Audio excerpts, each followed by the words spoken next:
This is your employee. The question is, what do you do? So back to your piece of paper. You got 15 seconds now.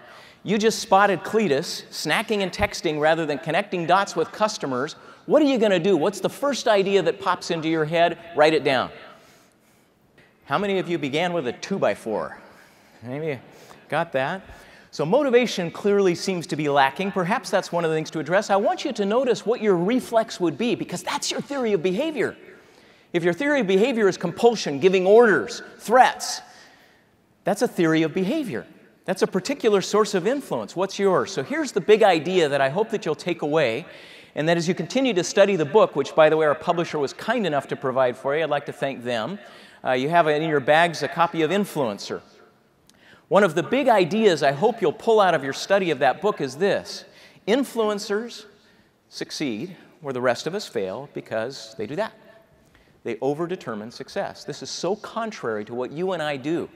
You and I tend to underdetermine success. You and I tend to try to ask, what is the least I need to do to get that person to change? What's the one thing I need to do to get them to change? We have this minimalist, this unitary, this single bullet idea that one thing will propel change. Let's just redesign the performance management system. Let's restructure.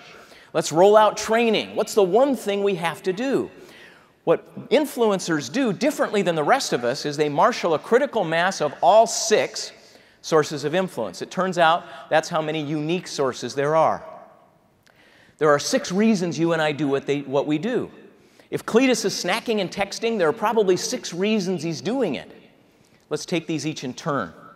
Here's the first problem you have to solve. There are 6 problems you have to solve. The first is the influence of the pain or pleasure of the behavior itself. You and I know this one. We know it's more fun to eat dessert than not eat dessert. That's why we eat dessert. Chocolate is yummy. It's pleasurable. Not eating chocolate is painful for some of us. And so the first problem we've got to solve is that many of the positive behaviors you and I are trying to foster are boring, frightening, uncomfortable, painful. So if you're asking somebody to go out and greet and deal with customers, that takes more energy and effort. It just isn't fun. The contrary problem is that many bad behaviors feel pretty good. So that's what you're up against.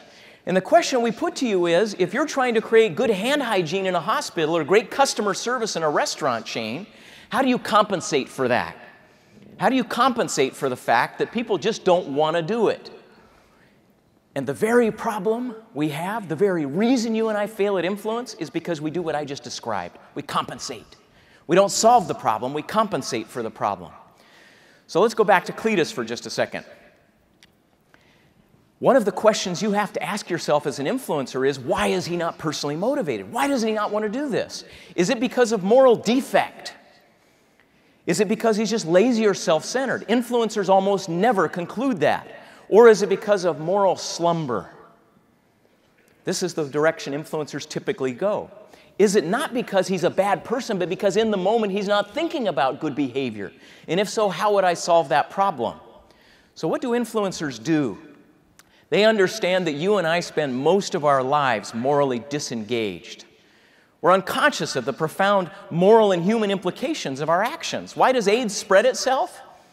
Because in the moment that people act in a way that propagates that virus, they're unconscious of the moral implications of that choice. The question for us as influencers is how do you make them conscious of that?